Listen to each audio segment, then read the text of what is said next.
This is Optimal Relationships Daily, episode 849, Raising Emotionally Healthy Kids, Part 2, by Shana Olmstead of shanaolmstead.com. Hello, everybody, and welcome back to ORD, the podcast where I, your host, Greg Audino, read to you from some of the best relationship content out there.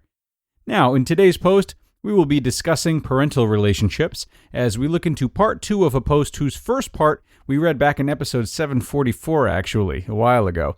Raising emotionally healthy kids is hugely important. So, if you want to learn as much as you can from Shana, go ahead and listen to episode 744 to preface this one.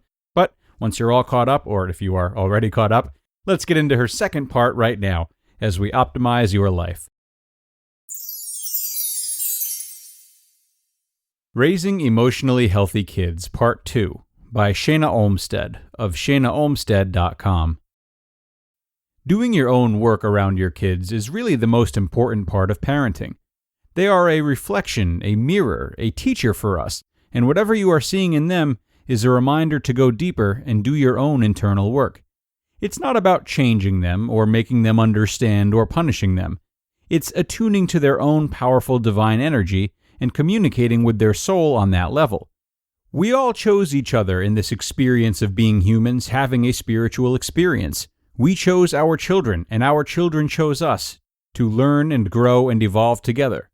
A few more ways to continue on from last post, about how to help our children remember the powerful, creative, intuitive beings they truly are, and to help them understand and express their emotions are: Number 1. Do your own work.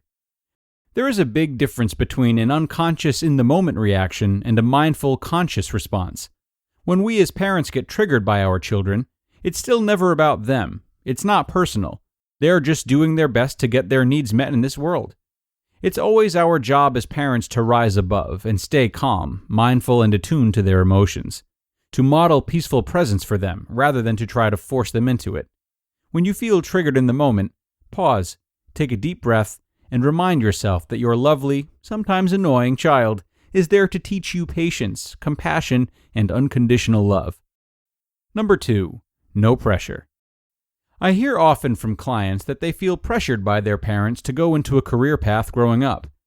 Then they did without being clear on their own feelings about it, and end up feeling unhappy, unfulfilled, and hopeless about changing course in their life. Their parents generally had good intentions. They wanted their children to be successful, happy, and most of all, safe, so they don't have to worry about them. The problem is that this unconscious pressure placed on their children contributed to them being disconnected to their own small internal voice that whispered something like, "I want to be an artist," or, "What if I don't care about success the way my parents do?" As a parent, it's natural to want the best for our kids. When you become aware of any tendency to pressure your child to follow your agenda instead of their own natural inclination, pause, place your hand on your heart, and remind yourself to trust. Trust that your child is a wise, intuitive being. Trust that helping them to follow their own internal compass instead of yours will lead them to a much happier and more fulfilled life in the long term. Of course, this doesn't mean to let them eat candy for 3 meals a day or to not brush their teeth. Kids need guidance. It does mean to notice when you are pressuring them out of your own fear and stopping, to allow them to feel trusted by you and to trust themselves. Number 3, don't worry. I mean, this is kind of impossible, I know. It's natural to worry about our kids. It means we care and want them to be safe. The problem with this is that worry is actually sending a stream of negative subatomic particles to our children. It doesn't help at all. This is something we all need to be reminding ourselves of all day long, because our lovely brains really want to make sure our children are okay. To help with this, instead of worrying about them, a much better way of helping them is to imagine them being happy and successful, to send them positive energy and love, to visualize the positive outcome you want for them. This sends a lovely stream of positive subatomic particles to them, helping them move in a positive direction. When children feel that you know things are going to be okay, it relaxes their energy.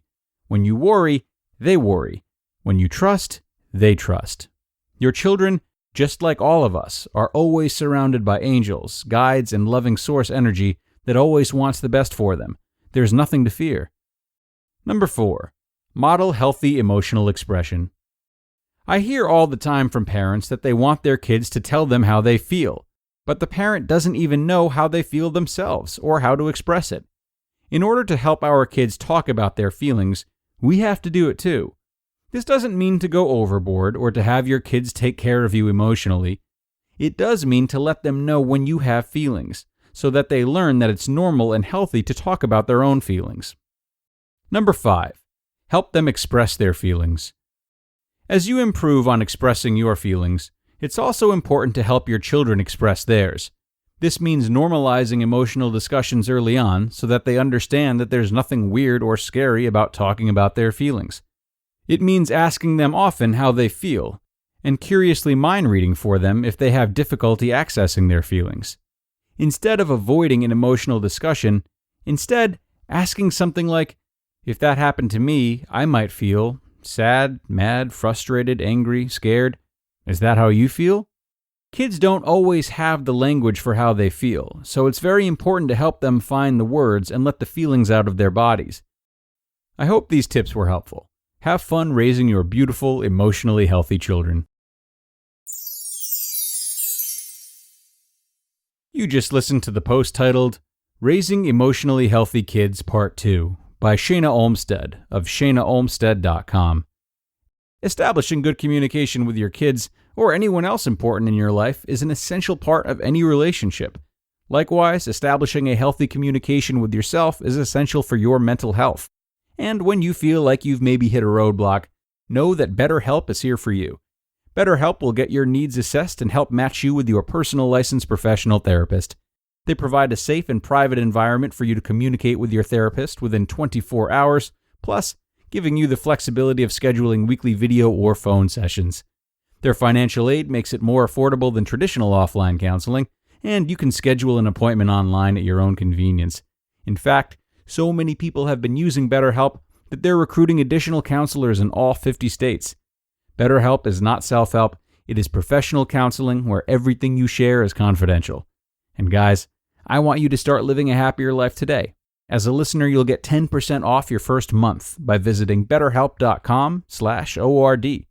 Join over 1 million people taking charge of their mental health.